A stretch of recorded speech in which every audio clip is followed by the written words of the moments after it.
बहादुर लड़की। बिहार के पटना जिले के पालीगंज गांव में एक बहुत ही प्यारी सी कन्या का जन्म हुआ। कन्या अत्यंत सुंदर थी। उसके माता पिता अथवा रिश्तेदारों ने जन्म पर खुशियां मनाई।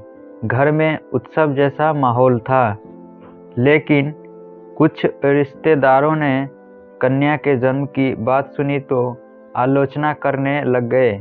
कन्या का नामकरण उसके रूप व सौंदर्य के आधार पर विदुषी रखा गया।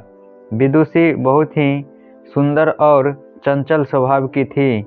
जो भी उसे देखता उससे आकर्षित हुए नहीं रह पाता। उसे गोद में लेकर प्यार करने लग जाता। उसके माता पिता उसे बहुत खूब स्नेह करते थे अथवा उसे कलेजे से लगाए रखते थे। विदुषी अपने गांव घर में किलकारियाँ मारती हुई खेलती कूदती अथवा वात्सल्य रस लुटाती तोतली बोली में अनेक गीत गुनगुनाती पलती बढ़ती रही। समय के साथ वह बड़ी होने लगी। उसके माता पिता ने गांव के विद्यालय में ही उसका दाखिला करवा दिया। वह पढ़ने लिखने में अव्वल थी, जो उसे कक्षा में और बच्चों से अलग करता था। वह जब केवल 8 वर्ष की हुई तभी उसके पिताजी का स्वर्गवास हो गया। फिर वह मानसिक रूप से परेशान रहने लगी, किंतु फिर भी वह खूब पढ़ लिख कर आगे बढ़ती रही। उसे बचपन से ही क्रिकेट, फुटबॉल व वॉलीबॉल आदि अनेक खेल खेलने का शौक था। वह अभ्यास करती थी, उसमें लगन था, जिसके कारण वह एक राष्ट्रीय खिलाड़ी भी बन गई। विदुषी एक साधारण परिवार में जन्मी थी। धन के अभाव से उसने हार नहीं मानी। उसने कॉलेज से वकालत की परीक्षा भी पास कर ली।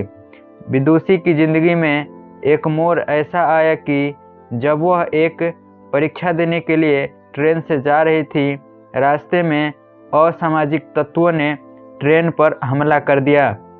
इसके बाद विदुषी ने जब इसका पुरजोर विरोध किया तो डाकुओं ने उसे ट्रेन से नीचे धकेल दिया।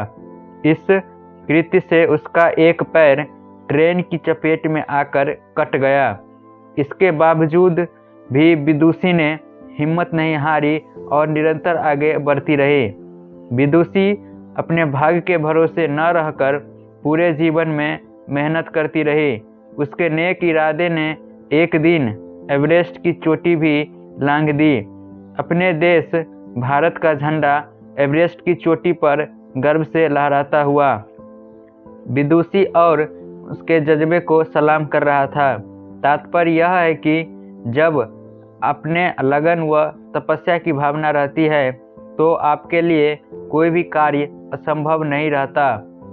एक पैर ना होने पर भी उसने एवरेस्ट की दुर्गम में चोटी पर चढ़कर यह साबित कर दिया कि मेहनत और लगन के आगे एवरेस्ट की चोटी भी राई के पहाड़ जैसी हो सकती है।